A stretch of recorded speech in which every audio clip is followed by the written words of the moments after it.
салом дӯстон, як хотира. дар яке аз умумҳо иштирок кардам, иншо навиштам ва ғолиб омадам. Он вақт синфи 9 мехондам ва ҳуқуқ пайдо кардам ки дар лагери IFS ширкат кунам. Ин лагерро Чашмаи ҳаёт, устодони бузург, шахсони варзида Бихоҷал Раҳимова, Рафоат Бобоева ва дигарон таъсис дода буданд. ва ман шӯъбаи маориф омадам. аз субҳ то соати 2 интизор шудам. касе пайдо нашуд ки маро ба шаҳр биёрад, ба Хуҷанд биёрад. ва гуфтанд ки мо ба устодат занг задем. он вақт дар шаҳраки мо ҳамагӣ як телефони хонагӣ буд.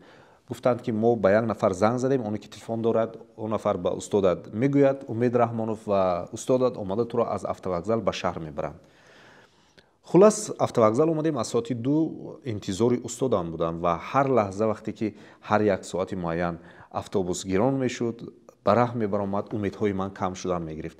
вақте ки охирин автобус гирон шуд ва ронанда гуфт ки ҳама ба автобус шинад, мо ба раҳ мебароем, ҳама менишаст ва ман дар ҳамин ҳолат аз нотавонӣ, аз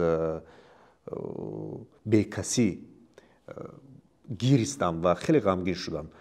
ва дар ҳамин ҳолат дидам ки як нафаре низ ҷониби автобус медавад ва зеҳн мондам ки он нафар устодам аст, яъне Раҳмонов Умед. ва маро диданду гуфтанд ки биё бачам, рафтем. ва ман яъне дар ҳамин ҳолат ки ман ашк мерехтам, аз ғам ашк мерехтам ва ашки минбаъдаи ман бо хурсандӣ аз чашмонам мебаромад. ҳамин гуна як ҳолат буд. хуб, ба автобус нишастем, маблағи раҳкироро доданд, баъдан омадем хона, як хешовандонашон хуб кардем, саҳар хестан бурданд, мо наҳорӣ кардем аз пули худашон ва оварда ба намояндҳои лагер супориданд. дар ин лагер ман хеле чизро омӯхтам ва шояд ки зиндагиам тағйир ёфт.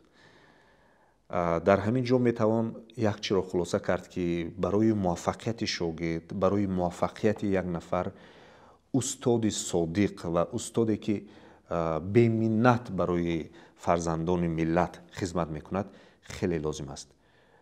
шумо чӣ гуна устодон доштед?